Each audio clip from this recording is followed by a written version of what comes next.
Guntur Brindavana gardens కుందల road నందు నంది వెలుగు cooperative credit society limited వారి నూతన బ్రాంచ్ని ప్రారంభించారు.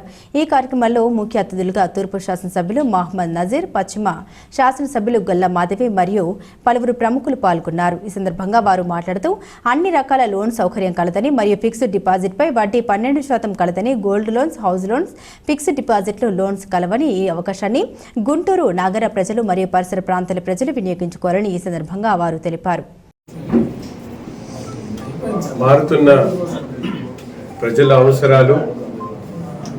అవసరాలను బట్టి వారికి అందుబాటులో బ్యాంకింగ్ రంగాన్ని కూడా తీసుకొని వచ్చేటువంటి ఆలోచనతో 5 బ్రాంచీలు నడుపుతూ ఈరోజు గుంటూరులో నూతనంగా నంది వెలుగు mutually aided cooperative thrift credit society limited పేరుతో కోటేశ్వరరావు గారు సోదరులు తక్కువ కాలంలోనే దాదాపు 100 కోట్ల టర్నోవర్తో ముఖ్యంగా సామాన్య ప్రజలు, మధ్యతరగతి ప్రజలకు అవసరమైనటువంటి మార్టిగేజ్ లోన్స్ కానీ, హౌసింగ్ లోన్స్ కానీ, అలాగే వివిధ రకాలైనటువంటి లోన్స్తో పాటు ఆకర్షణీయంగా తక్కువ ₹1,00,000కి ₹1,000 వడ్డీ ఇచ్చేటువంటి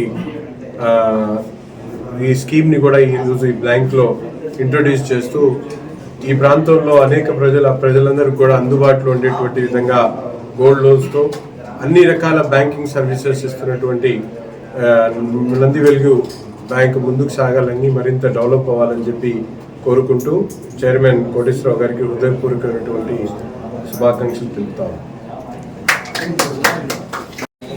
నంది వెలుగు కోఆపరేటివ్ క్రెడిట్ సొసైటీ మా సంస్థ ఈరోజు 5వ బ్రాంచ్ ప్రారంభోత్సవానికి చేసినటువంటి గుంటూరు తూర్పు ఎమ్మెల్యే శ్రీ నజీర్ అహ్మద్ గారికి ప్రత్యేకంగా కృతజ్ఞతలు, ధన్యవాదాలు తెలుపుకుంటూ ఈ రోజున 2020లో స్థాపించినటువంటి మా క్రెడిట్ సొసైటీ ఈ రోజున 2024 4 ఏళ్లలో 5వ బ్రాంచ్గా విస్తరింపడం జరిగింది.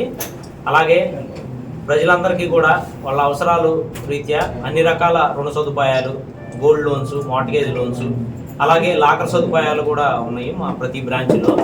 ఈరోజు నంది వెలుగులో 2020లో స్థాపించిన తర్వాత విజయవాడ, మంగళగిరి, గుంటూరు 1, ఇప్పుడు గుంటూరు 2లో స్థాపించడం జరిగిందండి. ఈ సంస్థ అభివృద్ధి చెందడానికి అయినటువంటి సంస్థ సభ్యులందరికీ కూడా ఈ సందర్భంగా ప్రత్యేకంగా కృతజ్ఞతలు, ధన్యవాదాలు తెలుపుకుంటాం. మహిళలకి వాళ్ళ స్వయం సమృద్ధి అంటే వాళ్ళ కాళ్ళ మీద వాళ్ళు నిలబడేటట్టుగా వాళ్ళకి అన్ని రకాల అంటే వాళ్ళల్లో మిషన్ కుట్టే వాళ్ళు ఉంటారు, చిన్న షాపులు పెట్టుకునే వాళ్ళు ఉంటారు, టిఫిన్ సెంటర్లు నడుపుకునే వాళ్ళు ఉంటారు. వాళ్ళకి ఆ 10,000, 20,000 అనేది చాలా ఎక్కువ. అది అందించగలిగితే వాళ్ళు బ్రహ్మాండంగా వాళ్ళ పిల్లల్ని చదువుకోవడానికి అయితేనేమి అన్ని రకాలుగా మేము తోడ్పాటును అందిస్తూ ఉంటాము. ఈ సదవకాశాన్ని గుంటూరు పరిసర ప్రాంత ప్రజలందరూ కూడా వినియోగించుకోగలుగుతారని